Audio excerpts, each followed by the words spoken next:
Hello' everyone, কি খবৰ সকলোৰে? আশা কৰোঁ সকলোৱে ভালে আছে। ময়ো বাৰু ভালে। আজি মই ৰান্ধিব ওলাইছোঁ শুকান মাছৰ লগত কচুৰ শাক। তো প্ৰথমে মই কেইটামান শুকান মাছ গৰম পানীত 15 পৰা 20 মিনিটৰ কাৰণে তিয়াই থ'ম। তাৰপিছত কচুৰ শাকখিনি ভালকৈ কাটি বাছি ৰেডি কৰি থৈছোঁ। এতিয়া মই তিয়াই থোৱা শুকান মাছখিনি 3 পৰা 4 বাৰমান ঠাণ্ডা পানীত ভালকৈ ধুই ল'ম। তাৰপিছতে মই ইফালে মছলাও ৰেডি কৰি লৈছোঁ। মছলা হিচাপে মই ব্যৱহাৰ কৰিছোঁ আদা, নহৰু খুন্দি লোৱা আৰু কেঁচা জলকীয়া আৰু পিঁয়াজ। ইফালে মোৰ কেৰাহীও গৰম হৈ গ'ল।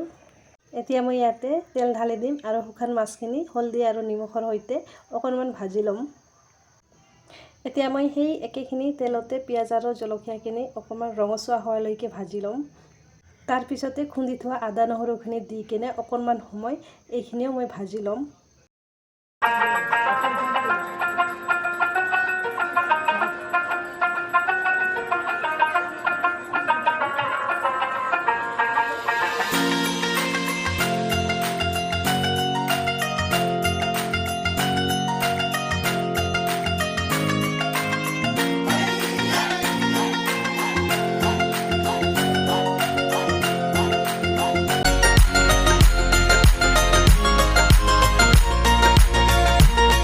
তো এইখিনি মোৰ ভালকৈ ভাজি লোৱা হৈ গৈছে। এতিয়া মই ইয়াতে দিম 1 চামুচ জিৰা গুড়ি, 1 চামুচ ধনিয়া গুড়ি, 1 চামুচ হালধি গুড়ি আৰু অকণমান হালধিৰ গুড়ি।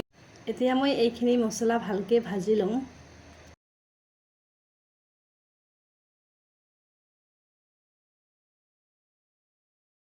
এইখিনিতে মই এতিয়া কচুৰ শাকখিনি দি দিম আৰু ভালকৈ লৰাই মেলি অকণমান সময় ঢাকনি লগাই থৈ দিম।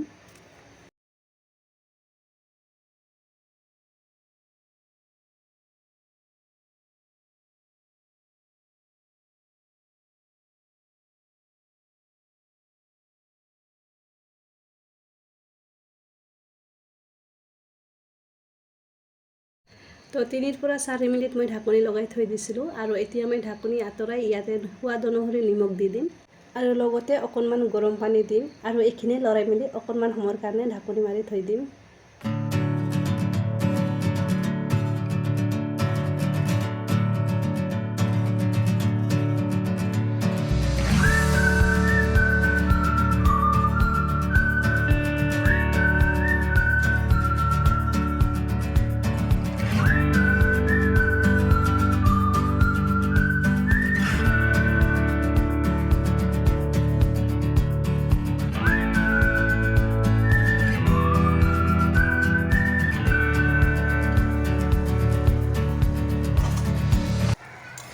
কচু শাকখিনি মোৰ আধা ভাজা হৈ গৈছে। এতিয়া মই ইয়াতে ভাজি থোৱা শুকান মাছখিনি দি দিম আৰু ভালকৈ লৰাই মেলি এইখিনি পানী শুকোৱালৈকে এইখিনি ভাজি থাকিম।